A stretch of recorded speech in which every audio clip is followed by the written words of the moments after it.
curious about testifying in front of Congress.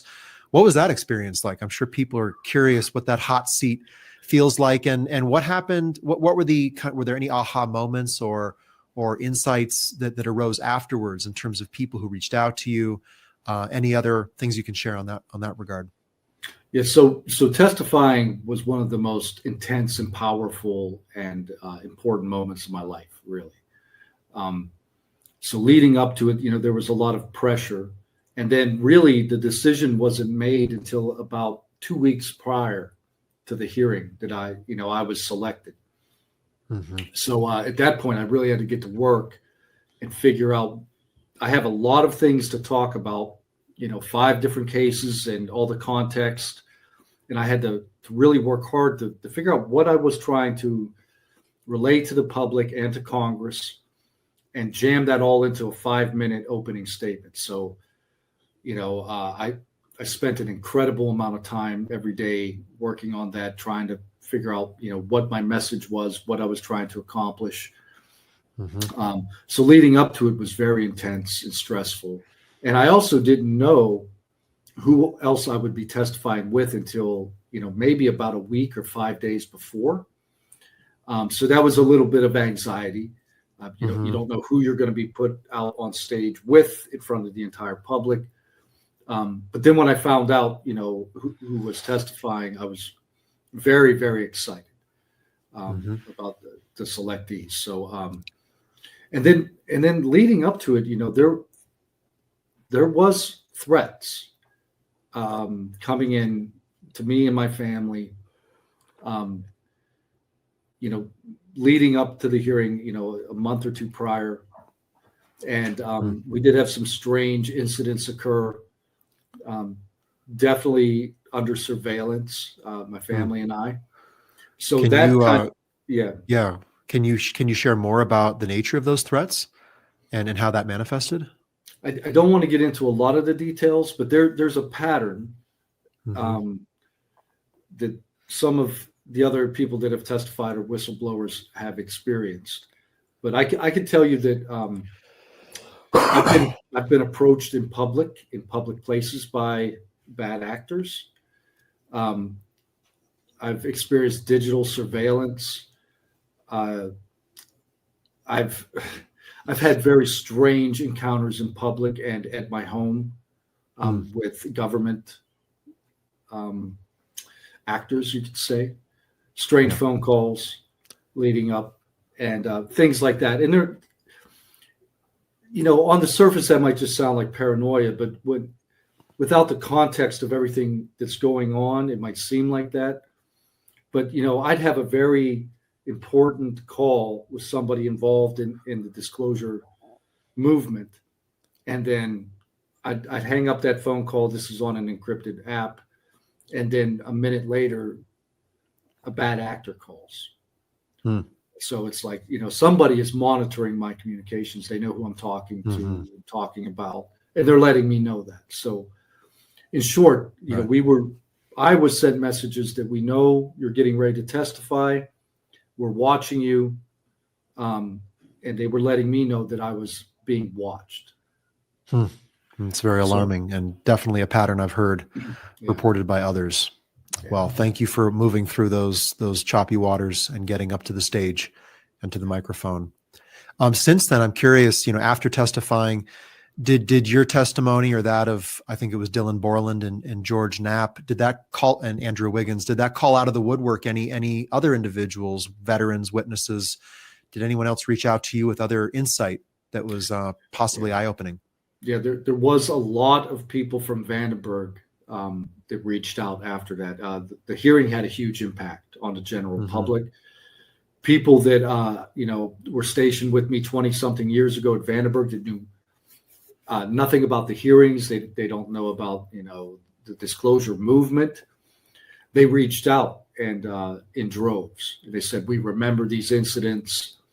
There were other incidents that I was aware of, but didn't have a lot of detail on, that they provided more information on those. So yeah, there was a flood on my end of people that were at Vandenberg during that time frame that either saw things or remember it playing out. So that was really vindicating for me, that all those people reached out and, congratulated us, and they were proud of what we were doing, because, they don't have a voice. This is all about trying to give people a voice. And that's what the hearing was really about. The men and women serving in uniform are running into things that are supposed to be impossible, but they're real. And then when we speak out about them, we're ridiculed, we're punished, and your life can fall off of a cliff just for speaking truth. So yeah. Well, so important that more people do come out. If, as you have shared, reality is classified. We'll talk about this more later in the show, as well as in the part 2 of the show, for those who are members of YouTube membership. What is the reality behind the classification itself? Like, why is this classification being imposed to such an extraordinary degree on these base and fundamental facts about life, the universe, other forms of intelligent, entities that might exist? Why such an extreme step? So we'll get into that. For those who are not aware, could you please briefly walk through listeners the 5 incidents that took place at Vandenberg Air Force Base between 2003 and 2005, which I believe was kind of the centerpiece of your testimony? Yeah, so it all began October 14th, 2003, 8:45 in the morning. There were 3 Boeing contractors working on top secret project, a national missile defense project. This was next generation technology that was supposed to give us, aerospace domination for the next, 30 years. So extremely important technology. And these Boeing contractors were working on a launch pad on the north end of the base. And someone walked out of the hangar, and there was this enormous 100-yard floating red square just hovering at low altitude over the pad. And this guy just looks up in disbelief. He observes it for a bit of time. Then he calls his 2 coworkers out. They all view it for an extended period of time. And then they called it in. They called the range control. That's a command center that oversees all the various launch facilities. And they conducted an investigation. They tried to find out if it was a weather balloon, anything on radar, and on and on. Ends up that there was nothing in the air, no weather balloons. So this was an anomalous object. And then they notified the base police, and that's how my friends got involved. My friends responded out to the area and met with the contractors. During that time frame, the object had floated onto the base, and they lost sight of it as it went over a hill. So by the time my friends got there, there was nothing in the air. And they took sworn written statements from these contractors. They conducted an investigation. And then they upchanneled all of that to headquarters. They did a police report. They put it in our it's called a blotter. It's a chronological record of everything that happens on the shift. It's a police record. And they annotated that in the blotter with all the witnesses, all the information, a short narrative, and everyone that was notified in the chain of command, including my commander and the wing commander, and on and on. So I walked into that. I came on duty that evening, and that had already happened in the daytime. So I received that briefing from the cops that had actually gone out and responded, my counterparts. And then me and my friends went on duty for the night shift. And then sometime around midnight, my friend Chaz King was a security guard on the southern end of the base on another launch pad. And they saw another strange light over the ocean behaving erratically. It was way too bright. The colors were weird. And it was, looked like it might be an aircraft coming in to approach. So they called it in. We went on alert, and I responded. And while I was driving out there, it played out over the radio. This object came in rapidly and approached the entry control point, stopped and hovered again at low altitude, not far from the witnesses. There were 5 people watching this happen, and other people on the base watching the light come in. But 5 people that were there. And again, this was another enormous craft or object, at least 100 yards, probably bigger, rectangular. And as it approached, the light went out. And it was just this black, matte, kind of featureless object, this big rectangular flying building. And, my friends stared at it for about 45 seconds, and then it just shot off. This time it went north. So I heard all that play out over the radio. I got on scene a few minutes later. I talked to everyone. And again, everybody had the same basic story. People, they were shocked out of their minds. They were in disbelief. Some people were panicked, And then same thing. We put together a report, witness statements, up-channeled all the information. I want to point out that, to my knowledge, this is in no way the only set of incidents that have taken place at Vandenberg. There's the famous incident in 1964 reported by Bob Jacobs of an overfly of a long-range photographic tracking of an Atlas missile, and a UAP comes into frame.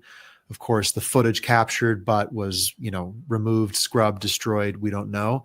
And I want to kind of ask you about this potential pattern around missile testing, but also the space deployment of what you've described in some of your interviews as our most advanced and emergent new capabilities, one of a kind technologies being deployed into space. I think in the 2005 incident, in your roundtable with the Soul Foundation, you described this as being a game-changing piece of technology in the war on terror. I was assuming it would be some sort of space-based satellite observing capability or something like that. But when you see a pattern of these potential observations and incursions into actual missile tests, I think also of the 1962 Bluegill Triple Prime nuclear test in the Johnston Atoll. This came out of the testimony of Harold Malmgren, in which there was a high altitude test of a nuclear warhead, and a UAP was observed in the plume, and I believe fell out of the plume. What do you make of that? Is there a pattern here, and what might we suggest or infer about kind of the purpose behind these incursions or this observation? Yeah, that's the thing. There's definitely a pattern, but what does the pattern mean, right? And what other patterns are overlaid on that pattern? Because there seems to be a geographic component to some of these sightings. Like there are hotspots, right? Catalina Island. I just got back from a trip in Spain where there's a mountain range where orbs are seen by the locals. So it could be something like there's a geographic pattern where these things are active, and then you overlay that with, now you have a high-tech Air Force base in the right geographic location, near the ocean, near the mountains, right? But there's definitely some kind of interest by these objects in our technology, because these objects were flying right up to the launch pad, like right up to it. And, that can't be random. So the pattern, quite a daytime display of presence, and it almost makes me wonder if there's an intentional form of signaling going on. Is it a show of presence or a show of force? What would we infer about its intentions based on that behavior? Yeah, and it boils down to for me to curiosity. There seems to be some interplay, right? Because it's not that they just fly in and examine the rocket and fly off, right? There's a performance playing out. First, they reveal themselves, right? It's always a light over the ocean with the Vandenberg cases, right? Except for the initial one. It was already there when they came out. But all the other incidents, it appears as a light, and then it attracts your attention. And then as you pay attention to it, then it starts to perform for you.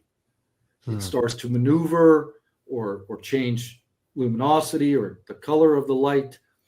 So there's some kind of interaction happening. Yeah. That it notices that you have finally noticed it. It performs to make sure that you understand it's anomalous, and then they come in. and then they examine the rocket or the pad or the people or whatever. So that's that's like the underlying pattern that I'm focusing on now. Like, there is an interplay, right? Right. And they're choosing to do it when people are actively aware. If it was surveillance, they could come in, at an opportune time in heavy fog or inclement weather conditions, and why would they need to be so close, right? Like, we do surveillance from space. We can look down at a launch pad in a different country or whatever, at a ship in the ocean. We don't need to get right up to the object, but they're doing that. Right. And right. so you have to ask that unpacks a whole bunch of questions. Why? Like, can't they do that from space? Can't they do that, with a different kind of technology, or on and on? Right.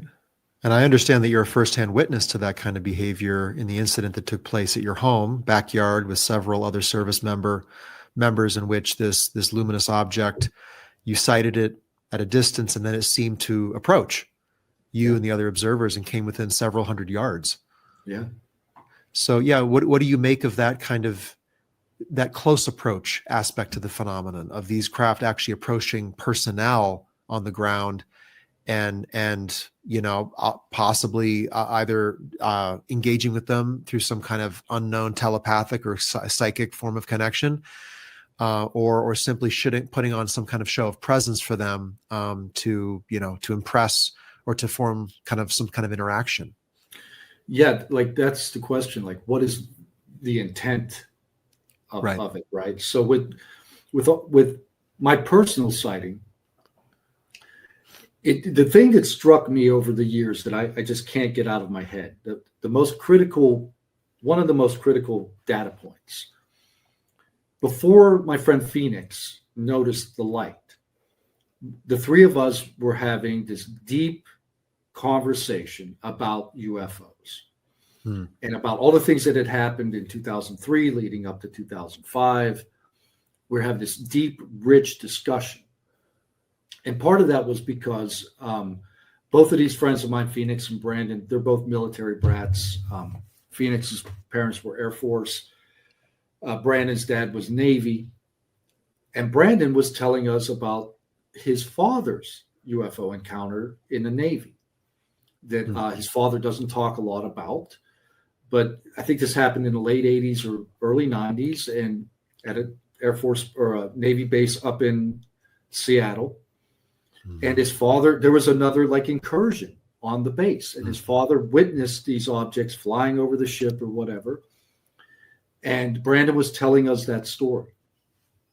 And while we were in this, very deep conversation, Phoenix was distracted by the light. And finally she said, we were like, what are you looking at? She said, do you guys see that weird light? And then the encounter played out. Right. And then it went through all those patterns. First it's just very strange.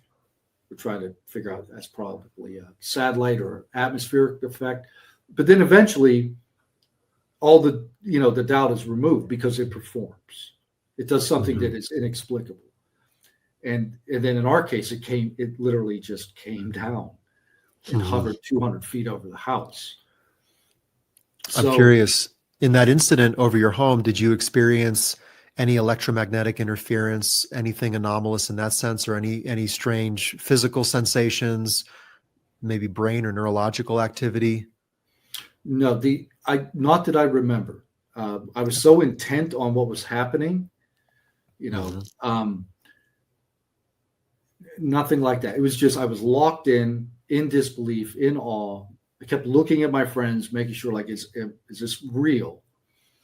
And I did have a moment of like primal terror as it was hovering, or after it started to move away. This thought came into my head. I'm like, oh my God, did it abduct my family? Like, or is it going to abduct us? Like, I had this moment where like the adrenaline just shot through me. Right. But then I just took a breath, and then it went back to the wonderment. Yeah. And then we just watched it kind of gently, go up into the stars. But Well, that's interesting. I mean, I think that kind of instinctual response is so natural, right? If some very anomalous object or entity were to approach you, you would have a fear response. Fear is a very valuable emotion. It's kept us alive. It's led to our evolution, and but so many people who report close approaches on the ground almost report being kind of lulled into this state of calm, of anomalous calm, really, right? That doesn't really match the nature of the way the craft approaches them, and the brilliant bright lights, the sensations, etc. So it's interesting, that maybe you had an instinctual response that kind of powerfully came through. Makes sense. You mentioned intent, and that's a big focus of mine, is considering the possible and probable scenarios of intent. From everything you've seen, from everyone you've talked to, your study and studenthood of this phenomenon, what would be the probable scenarios that you would surmise, especially based upon the intelligent activity and behavior of UAP around these extremely high value, high consequence, sensitive facilities and sites that have been observed? Yeah, that's the tricky question, right? Because I think we're dealing with a multitude of things. I don't think it's one thing. Right. I think I'm in a state now where my fundamental suppositions are that reality is much more mysterious and strange and bizarre than we can possibly imagine. And that's really what we're dealing with. We're dealing with reality itself. So, and that could be a multitude of things. We could be dealing with extraterrestrials that are coming from somewhere else to here. If that's the case, then what's the intent? They're surveilling us, right? For what reason? What's the motivation? Who knows? But that's number one. And then I keep coming back to the idea of they're curious, and kind of where I am with my frame of mind right now is that I think reality is sort of like what happened when we discovered the microscope, right? We invented it. We look down into base reality and we find out it is alive and full of different life forms and bacteria and viruses and all kinds of things that we were unaware of, right? We're swimming in life. And I think that plays out on a large scale too. I think that, reality itself is just full of life. And a lot of the things that are alive and around us, we can't see, just like we can't see bacteria. Right. So I think some of it could be something looking down and in to see what's gestating down here and what it's doing to the environment itself and the general ecology. Right. Some have posited kind of like a benevolent ecologist's angle, which is, we're being watched, observed. But in that scenario, you want to back out. You don't want to, affect the wildlife too much. You want to see how they perform and function in their natural state. I think some of what the phenomenon presents to us is a kind of transgressing of that kind of nominal boundary where, it is more down and in. There are these incursions that they are affecting electromagnetic signatures, systems, cognition potentially. There may be physical on the ground encounters. So yeah, and it could be a variety of engagements taking place within a larger ecosystem of interacting life forms. So much to be explored. Here's a question from Henry from my platform Forerunner. Thank you, Henry, for sharing. I find it astounding that it is relegated, this is regarding the Vandenberg incidents, relegated to base security to detect UAP when clearly the Air Force must possess advanced sensor packages to detect any aerial or spatial incursions or threats to our nuclear arsenal. The lack of any formal acknowledgement, surprise, or tactical response implies either a cover-up, a tacit collusion between the Air Force brass and a non-human intelligence, or outright submission or surrender. Would you concur or have any further insights on what the nature of the relationship between the Air Force brass and this non-human intelligence might be? That is, Henry, that is the $1 million question, right? My audience asks $1 million questions. Yeah, we forego the $100,000 ones and go right to the meat of the matter. Yeah. So that's the thing, right? The Air Force they need to be in this conversation, and they are not, right? And that is by design. So if you look at the history of the Air Force, and I just to that point, by design, that's such a fascinating way to say it, is by design. What is that design? Who is designing that exclusion of this authoritative body with all of their capabilities from the conversation? Yeah, and part of it is Air Force culture, right? So the Air Force is kind of born out of World War II. The CIA, comes online. The Air Force goes online the same year. Hoyt S. Vandenberg he leaves the CIA and becomes the chief of staff for the Air Force in 1947, right? So you've got this blend right at the beginning of the end of, World War II, where the CIA, the intelligence state, and the Air Force are collaborating to dominate the planet. And they're doing that through the use of technology, nuclear weapons. And that program has, the biggest security blanket over it. So the Air Force operates in complete secrecy. They have the highest and most tyrannical security protocols imaginable. And we operate in that space, right? So when you're dealing with nuclear security, the rules and procedures are so strict, and the punishment for violating them is so severe. It's career ending, right? You make one mistake dealing with this kind of information, and we heard from the DOE language in the Age of Disclosure documentary that it might be life ending. Who knows? Yeah, not just career ending. Exactly. So that's the culture in the Air Force. And that's what the military police enforce, that culture, right? It's strict adherence to rules and secrecy. And even to the point where if you step over the wrong line, we come out with weapons and handcuff you. Like, it's serious. So the secrecy is just cultural. And then you've got this phenomenon that we seem to have absolutely no control over.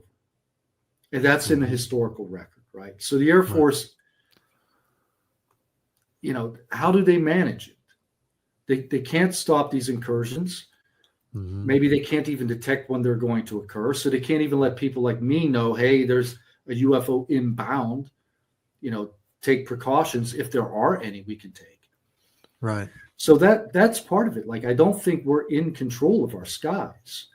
And that keeps playing out over, in the historical record. We just had the New Jersey drones, which I lived through.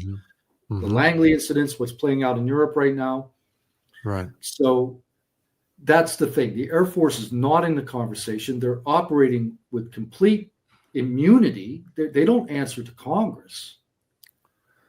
So that's part of what we need to push for. We need whistleblowers to come out to talk about what the DOD and the intelligence community is actually doing and what they actually know, because we don't. You've talked about this extreme classification of reality, right? And I'd like to get into your thoughts on the reasons for that effort. And I mean, you just might have shared one, which could be one of several. It may not be one alone, which is we are not in control of our skies. And, this is the U.S. Air Force we're talking about. That's their job, that they were created not just to control our skies, but the world's, to deploy across domains globally. Let's talk through, some of the reasons behind the severity of the cover-up and the secrecy beyond just the institutional intransience, the culture, the way these institutions like the Air Force are set up for extreme secrecy. That makes total sense. Like, we have to just take that into account. Like, that is the apparatus, right, by design. But in terms of like some of the more basic, non-national security related aspects to this, like simply the existence of intelligent activity in the skies, in the oceans, in international oceans, right? What do you think are the kind of fundamental reasons for the severity of the overclassification of this?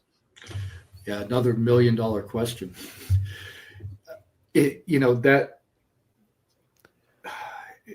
That's the thing. It could be anything, right? And I try to boil everything down to some starting point, right?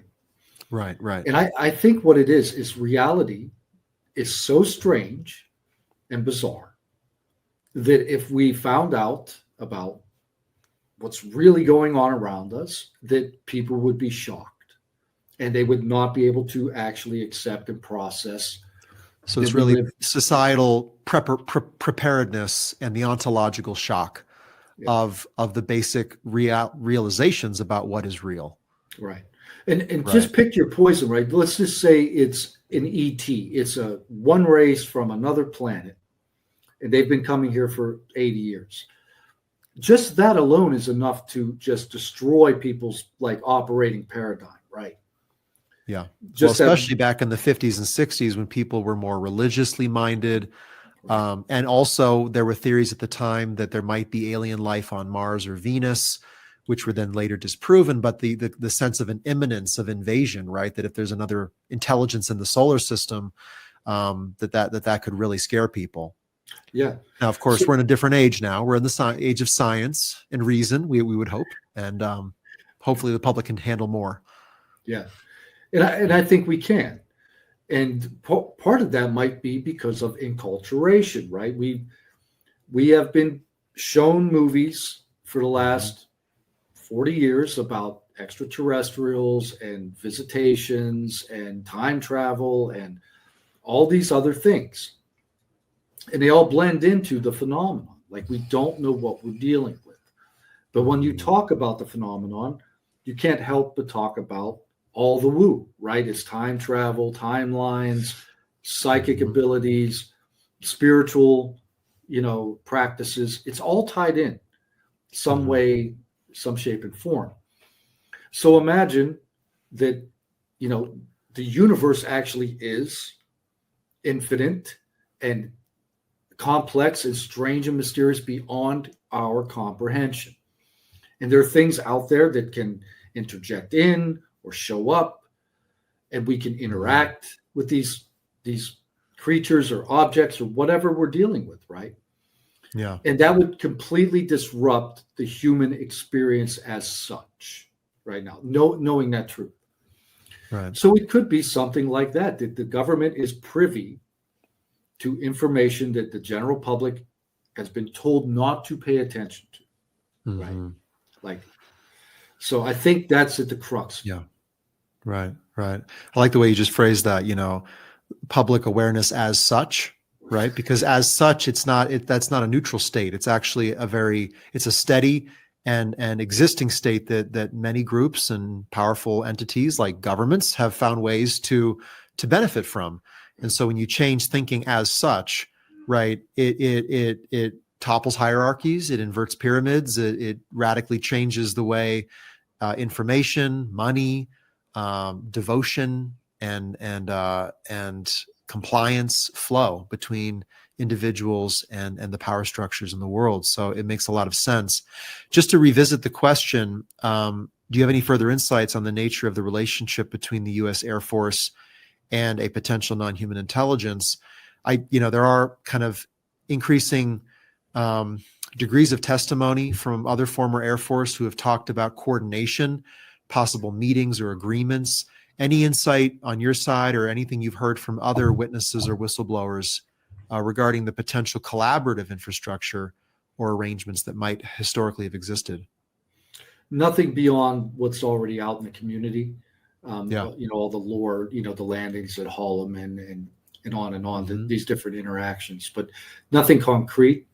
But that was one thing at the hearing that, when I got to meet Dylan Borland, and him and I have become very good friends, along with, Matthew Brown and some of these other people. But then I get to know Dylan, and then it's like one of these craft were on the base or near the NASA hangar, right?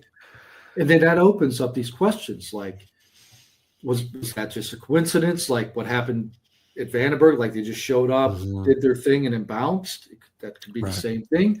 Or did it come out of the hangar? Like Dylan's not sure. So this is another question. The Air Force is completely silent on this topic. They should be at the forefront of the topic. They are in control of our airspace, right? Right. So Yeah, I think we're rapidly blowing through the highway barricades in this journey to the truth, where you're not even supposed to know that there's a non-human form of technology. Okay, that's true. That it's controlled or piloted by a biological sentience, per David Grush, as of 2 weeks ago. Okay, that's a new barricade we blow through. And then I heard Dylan's testimony and listened to it with a fine-tooth comb about that matte black craft appearing to elevate. Was it behind the NASA hangar, from the NASA hangar? Right. I mean, Yeah. and he doesn't know, and we don't know, but it just, we're getting to this fundamental singularity of them and us, Yeah. of how long have they been here? Where are they present? Who have they contacted? Have they attempted to transact or make agreements in any respect with any power center in the world, be it federal, non-governmental, non-state, etc.? And what has potentially kind of been passed across the fence line between us and them in terms of technology, information, etc. So we're getting closer to that point of singularity, which is very much the focus of Emergent. So if you're watching this episode here with Jeffrey, you're in the right place. This is where we ask those kinds of questions and venture into responsible speculation and kind of the new front lines of this interactive event. It really is, like you're saying, Jeffrey, earlier in the show. They make themselves known, right? And then they change their proximity. They typically get closer, right? There might be some signaling involved. So right there, I think what we're looking at is an interactive phenomenon, and the potential formation of a relationship in which perception is taking place in both directions, information is flowing, into all of our five senses and beyond them, possibly. So I think this is where we blow through that kind of, well, this is an aerospace phenomenon. It's maybe it's hard craft, but it might just be phenomena. No, I think this is interactive. It's intelligent. Yeah, agreed. Yeah. And imagine if whatever the phenomenon is so bizarre, right, that it's not even physical, but it can create physical objects. Right, it can just coalesce the elements into a craft for you. And that's the thing. We have no idea what we're dealing with. It could be something that bizarre. Like if you're thinking UFO, it gives you UFO. If you're thinking like tall white alien, it gives you that. And it's not a hallucination. Maybe it's physical. Like, who knows? I mean, let's just do a thought experiment. If you were a hypersentience, right, and you had evolved over, hundreds of thousands of years as a civilization and had found ways of manipulating perception in a kind of non-contact form. So instead of just injecting chemicals into the bloodstream, you can actually affect perception at distance, either with technology or with the power of mind. And you encountered another life form and wanted to, who knows, maybe you wanted to co-inhabit their space, or transact something with them, make deals, or possibly integrate with them, and you had the ability to control their perception of you. Wouldn't you want to figure out what it is they would want to see that would make them most comfortable, most receptive, most wanting what it is that you want, and then kind of command that perception? Why would you leave it purely in its natural state? And so I think we are blowing into this new environment of perception, of consciousness, and we have to go beyond the superficial kind of subjectivity of, hey, I felt good in the experience, or here's what I saw, to imagine scenarios where, well, maybe you were shown that for a specific reason, and maybe there's a form of mimicry at hand, or masking or cloaking of one's presence, which, by the way, are things that happen all throughout the animal kingdom, right? This is all too natural, right? Creatures cloak themselves all the time. They take on the appearance of other life forms and mimic their behavior in order to do everything from take advantage of their food supply to take their young. Right? That actually happens in the insect kingdom, where certain insects will mimic others to take their young and grow them for their own purposes. So it's these kind of behaviors are right there in the natural record, right? And so though it looks extremely woo or fringe or terribly bizarre, I think we have to expand our lens and take in what we even know based on our own knowledge base of science. Absolutely. Yeah. And it could be something that, like the cryptoids. It's something that evolved in the ocean. It's been here sentient for millions of years, deep in the water, and then eventually figured out how to come up out of the water. And when it comes up out, we're the aliens, right? It's in outer space. It's right. We're in their inner space. Yeah. Who knows? What are you doing in my inner space? Yeah. Right. These. Right. Yeah. Well, interesting stuff. And yeah, maybe in part 2, we can get into some more theories and, kind of play out some thought experiments further. I want to move into this topic of advancing transparency and public awareness on this issue, which, I know you're passionate about, giving the public access to awareness of reality itself.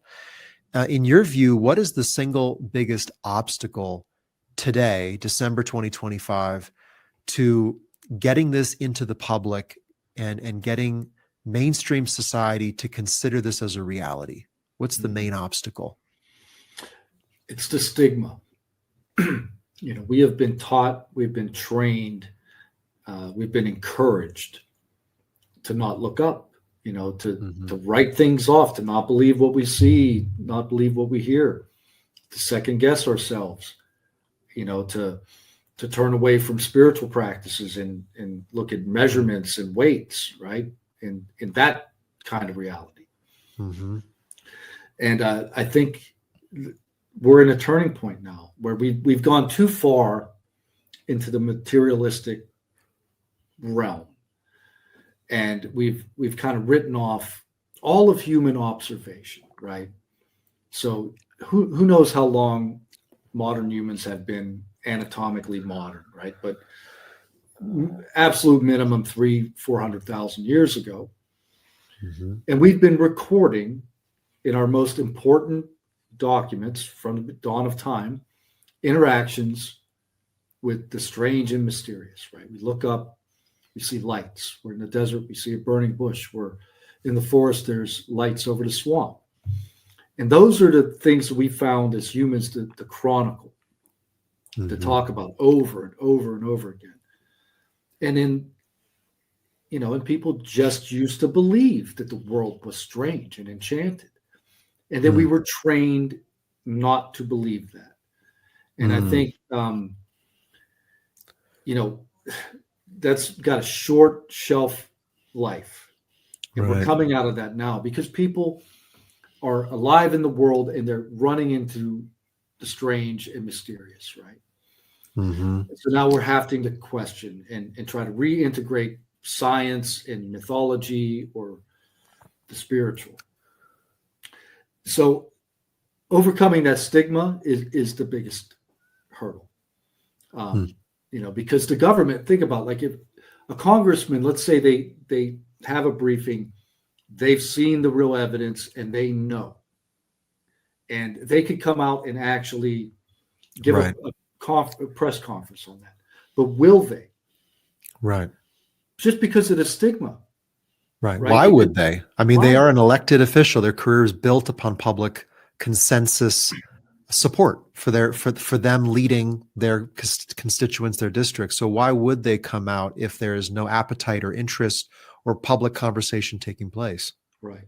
So that's the biggest thing. And that's where I have hope because that stigma is dropping, and it's going to continue as more people come out, more witnesses, more, documentaries are made. The age of disclosure is going to have a huge impact, on just regular everyday people, because they're going to see people like me and people in government talking about this in a really like sincere and honest way, Yeah. Right. Yeah, Jeffrey, I want to back up for a sec because you touched on a really important point, and I'm glad you did. And it's this disassociation from the other side, the mysterious side of life in the West.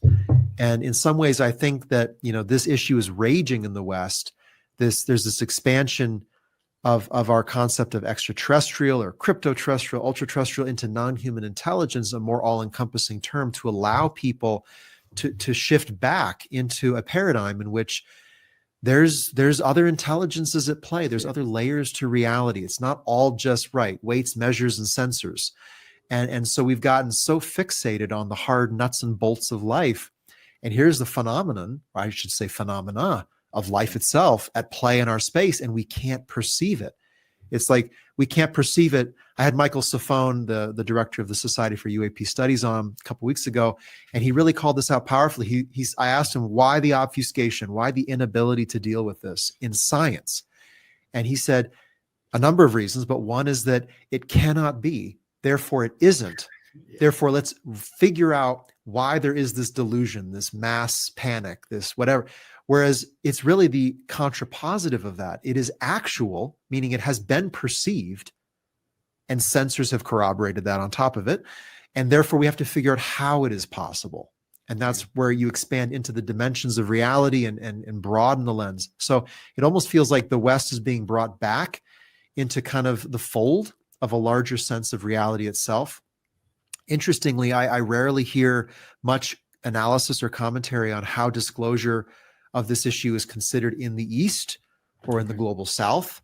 It seems to be very much a Western, US, Europe type conversation right now. And I think shifting it more internationally could actually help. Absolutely. And that, right. And you might see broad open acceptance and total zero stigma over this in places like India and maybe Africa and elsewhere, who are really not a part of the conversation. But reducing the stigma in the West, it's on a rapid decline.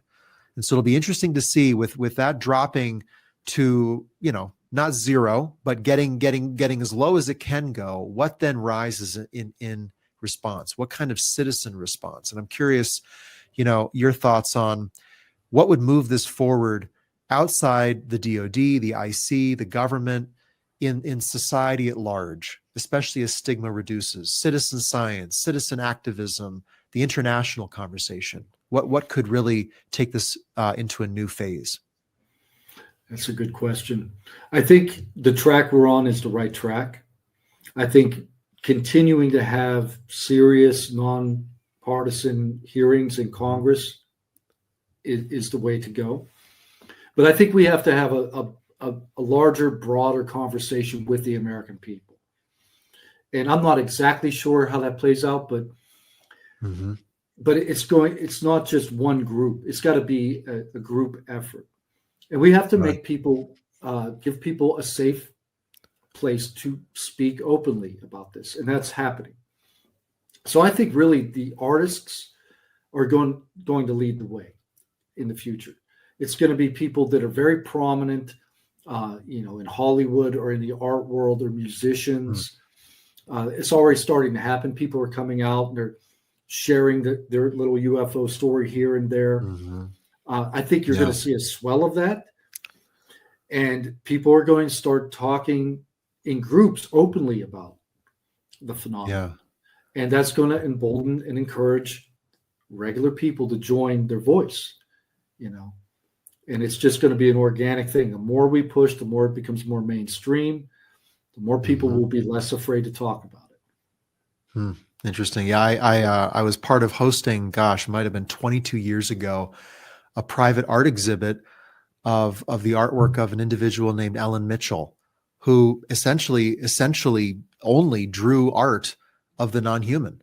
And so we put that on in my locale here. But what a fascinating kind of line of approach, which is to get other artists out there to have a global art display of the art of the non-human. I feel like Jeffrey Kripal and Rice University need to be a part of that one. For sure. Well, interesting. I want to ask this question. This is from another member of Forerunner, Alessandro from Italy. Hi, Reed. First thing it comes into mind is to sincerely thank Jeffrey for the courage of his testimony. My mind is bogged down in trying to understand why in Italy we are so inert on the topic. It seems to me that the press and the mainstream media are here more tightly kept, or they are keeping themselves muzzled than it appears to be in the USA. Or maybe it's just a matter of a different language and the distance, the ocean in the middle. So that is seen, so it is seen as a local and internal USA debate, when actually it is a global world issue. Yet I wonder if there are military dictates from the USA or allies that enforce this here, kind of to keep it a low profile issue. maybe Jeffrey is aware of anything on this respect. So I get you were just in Italy actually for the Seoul Symposium, and I've heard this from others in Western Europe and actually in Italy specifically, that Italy will not do anything. The Italian government will not budge if the U.S. government does not tell them to. And I wonder if that's just a de facto state post World War II, right? We were the victors. Mussolini and Italy were the non-victors. Or is there a more overt kind of hierarchical relationship that around this issue? I think it's a blend. I mean, our national security apparatus has their tentacles and influence everywhere, but I think it could also be cultural.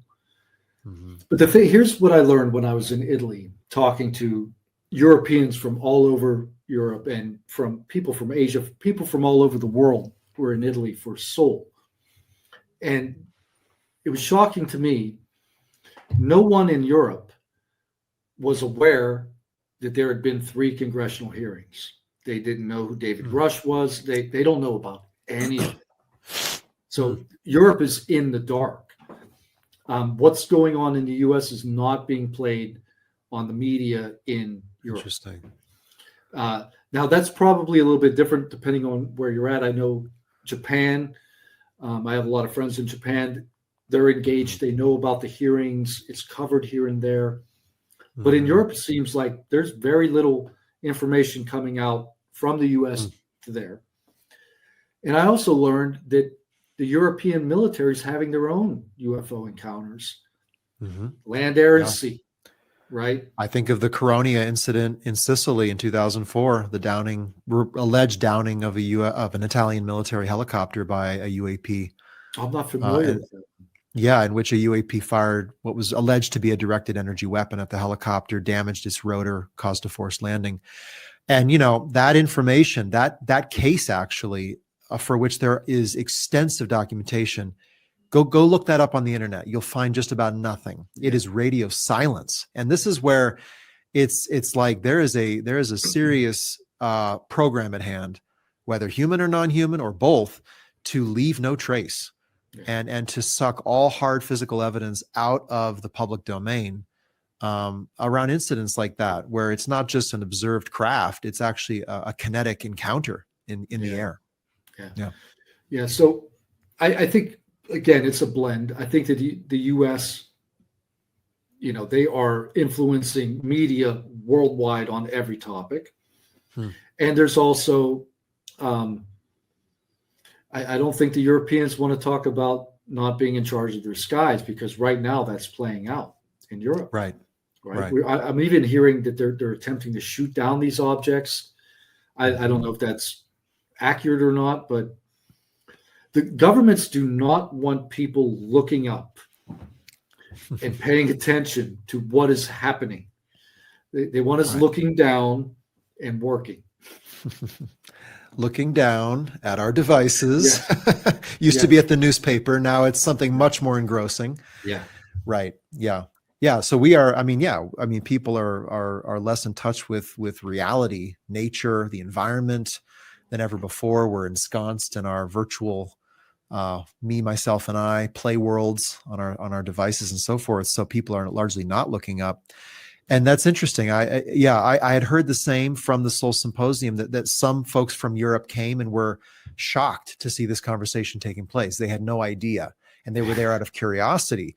And I was thinking, like, no, this is the European convening of the issue. Yeah. And it's almost like there's not only a media blackout, there's an international distribution blackout regarding this issue, because either that or yes, Western liberal media and culture is on the decline in terms of its influence in the world. But man, when Congress talks about, anomalous incursions over nuclear facilities, I would imagine the other nuclear powers and their populations would be paying attention to that. You would think.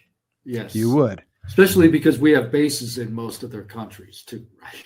Yeah, exactly. Right. Oh, well, maybe that could be part of it too. Could be. Yeah.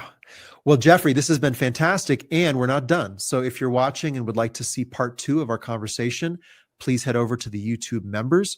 Jeffrey and I are going to talk about whistleblowers, witnesses, military veterans, how to get more voices out into the public, and what the key change agents would be to facilitate that process. So with that, head on over there.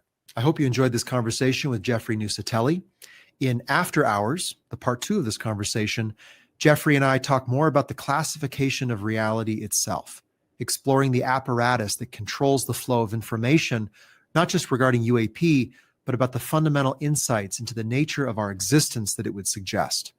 We'll talk about efforts to obfuscate Congress, to prevent whistleblowers from stepping forward with lawful disclosures, as well as efforts to disinform and misinform the public. Finally, we'll look at key lines of effort that are underway and ways that you can be a part of helping move the needle toward greater public transparency on this issue. If you'd like to see After Hours, head over to the members only section of YouTube. It's right here on my channel. Just click the subscribe button. Also, you can get After Hours content for free by joining Forerunner, the community platform I built to support those who want to take their inquiry further and into the future and begin examining the intentions of the phenomenon and their implications for humanity. With that, thank you for watching Emergent. Keep looking up, keep asking the hard questions, and keep examining the nature of the phenomenon. And I'll see you at the next episode of the show.